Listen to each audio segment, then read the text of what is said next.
everybody. Welcome to the GregCast. This is Greg, and this is a postscript to the last GregCast. We called it Prepare the Way, and there's only so much I can fit into one GregCast, and there was so much more to say.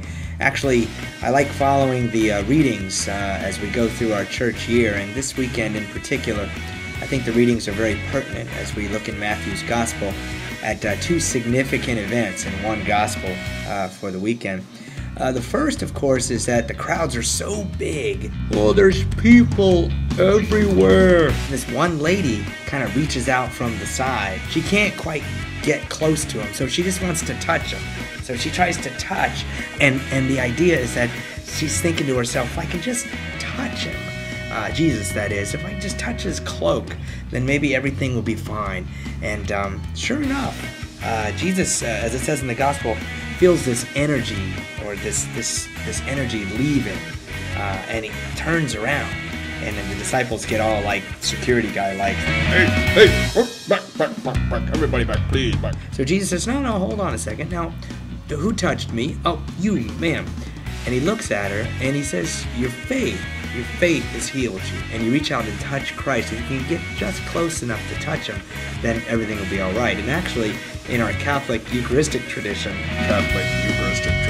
in that tradition, the idea that people would actually go and sit in a church just to be close to Christ in the tabernacle and just sit there, that's the premise. See, the faith that they show, they can just sit there and they're basically this close to him, and that's really all they need.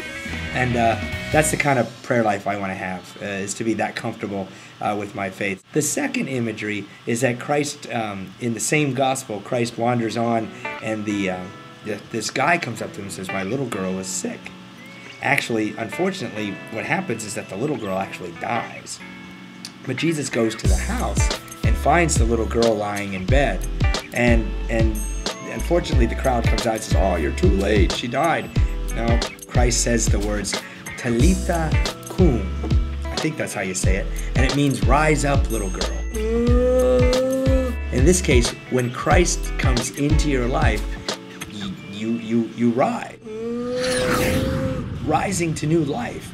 And so, I don't know, simplistic themes, but uplifting ones. Get it? Uplifting, rise. Oh, there's people everywhere. Now you're sitting there wondering yourself, Greg, what's going on here? Yeah, that's right. You see it, don't you? See it? My brother-in-law, Eric, yo bro, what's up?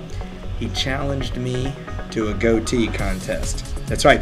We're going to see each other in a week or so, and we're going to be hanging out, and the idea is that we'll get complete strangers to judge which one has the better goatee, Greg or his evil brother-in-law, Eric. Or should I call him the meathead? He's the meathead of the family. I'm not. Anyway, thanks for tuning into the GregCast. It's been a great week. It's good to be around, and it's good to have fun, and it's good to relax, and it's good to grow facial hair. Mrs. GregCast isn't quite the fan of such things, but